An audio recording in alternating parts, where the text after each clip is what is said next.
I think the idea of a dragon being considered this vicious, horrible character, but a child comes in contact. Right away, the child's vulnerability becomes an easy target for the dragon. The dragon could just eat it, or crush it.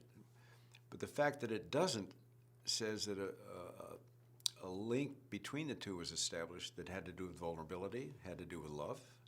And so the child, who doesn't know to fear the dragon once the dragon doesn't eat it, develops a bond. And that bond is unthinkable to other people. So I think that makes an interesting story. He's the only person that claimed he'd seen the dragon. Nobody believes him, but they like him. And they like him because he tells these stories about a dragon that nobody believes, but they just like hearing the stories. So that's when the character appealed to me, and so that's what happened. That's the guy I play. It's a pretty big jump from Ain't These Buddies Saints. Very short shooting schedule, very small, compacted film, very personal, very intimate. And then suddenly you have this gigantic framework, a gigantic set. You're down in another country, New Zealand, and you've got monstrous cast members. The scope of the thing is just widened and widened. And there's a lot to contend with. Not an easy jump, not an easy jump.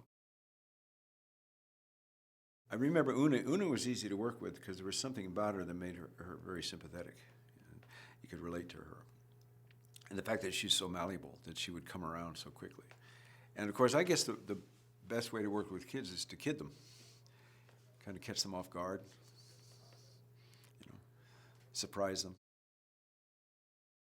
Bryce, explosive personality, a lot of joy in her, that sometimes would just explode. And it was legit. It was just, she's really a very loving, outgoing, smart person with a kind of her personality has a bright light in it. That's the best way I can explain it.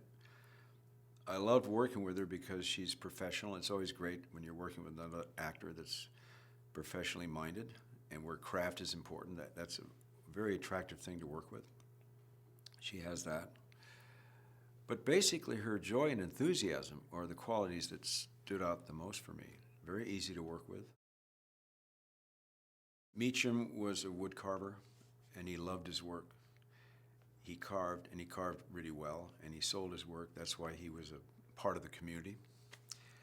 But because he was an older person who had these fantasies other people thought, these fantasies that kept coming up with him, one of them being he had seen this dragon in the forest years and years ago.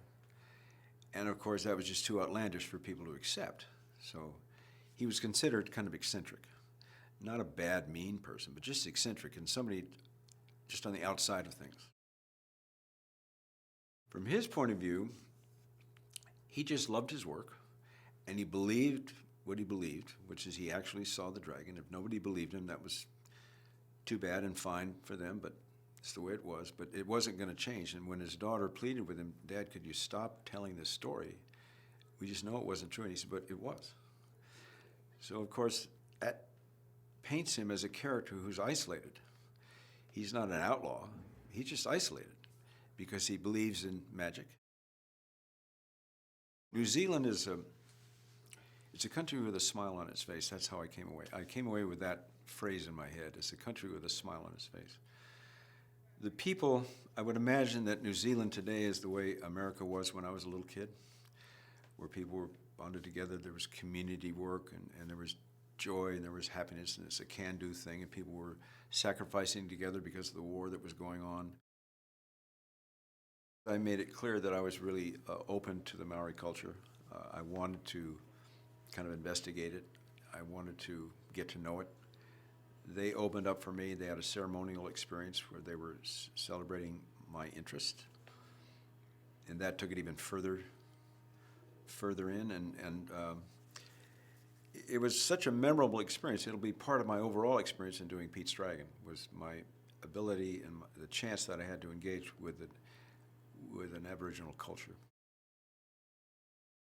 Pete's Dragon, when you cut right through it, it really is about the intimate story of a father and a daughter and a boy that survived an accident that killed his parents. And he was went into the woods, went into the forest.